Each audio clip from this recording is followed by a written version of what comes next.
one of the projects I was quite interested in, because I heard about it quite a while back, but I hadn't had a chance to actually see them in action, was the street store. Yeah. Can you tell us about the street store, Sure. what their initiative is, and how they're moving forward? Because when I heard about it, it was kind of still on a trial basis. They weren't sure if they were going to continue doing it. Kaylee Levitan and her partner Max, they work for an advertising agency. Yeah. And again, it's just Kaylee happens to be Jewish, so we sort of picked her up. I went to their first one, I think, or their second one outside the castle. Yeah. It's just a very clever pop-up, in this pop-up culture idea where they put up posters which actually have hangers drawn on them, and you can actually tuck donated pieces of clothing into the hangers, and street people, homeless people can come and literally shop for free. So that's great. It's an innovative idea. It's not like deep social development, surely it's not a long-term project, but it is one of those things where you see an individual can make a real difference and create something sustainable and ongoing. So every day I get excited to see that Kaylee has popped onto Facebook a new one. So they did that first one in January in Cape Town, and being very clever media and design thinkers that they are, they created the website with all of the downloadable posters. So you literally can just anywhere in the world go, okay, well, this is what I need. Here's a how-to to run the event. So from the get-go, they had put that out there. It's not an ownership thing. She didn't want to hold on to it. And I saw this morning, I think 116th store is being held in Denmark. I think in a week or two, 116 since January. So this is something that an individual has innovatively come up with from within her working environment, and their company has supported it. And she's created something that's making a difference around the world in 11 months.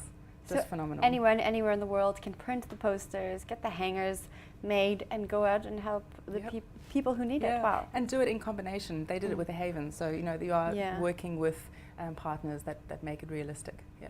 Great. Can you take clothes to the exhibit and to drop off for them? Yeah, we can do that. We wanted to actually do a bit of a street store within the exhibit, but there's a lot of people, so certainly we can do a donation, and I'd love to run one in combination with her. Wow. So that would be a fun thing to do as well. That's amazing. Well, I wanted to talk about, because I have heard about many of the people who were at the exhibit, but I had never heard of Atlantic Hope. Can you introduce us to that? Sure. Atlantic Hope is a new one to me as well. They're two individuals, Marilyn May, who has developed the organization herself, and a friend of mine, Danny Jankelovitz, is now working with her. She started as a volunteer and is now employed as a fundraiser, I believe.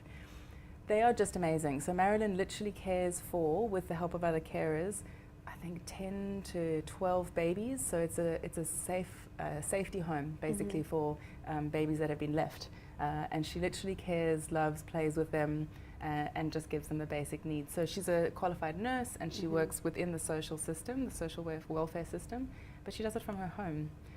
Just an incredible thing to see. It's so great to hear stories about these people who really are making a difference. It's very really phenomenal. inspiring. Now, before I let you go, I just want to know, is there any one project at your exhibition that really stands out for you? I know that you told us about the kettle box, but is there anything that you just thought was really super extraordinary? I know they're all really great and really extraordinary, but one that just stands out. I think when someone is working in social change and they can make a living out of it, and they can do it so that it fulfills their passion, but also earns them a salary, and they can really find their flow that way.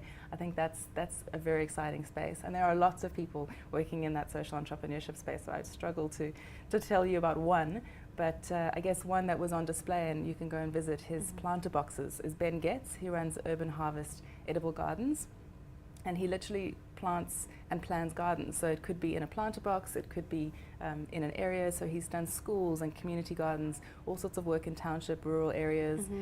But he also supports his business by doing lovely gardens in Constantia or in Camps Bay, or anybody. Everyone's into growing their own veggies and herbs. So he's just found this balance that he can support his social work with the corporate end. And I think that sort of corporate social balance is the things that will take us forward and get more people involved in social change.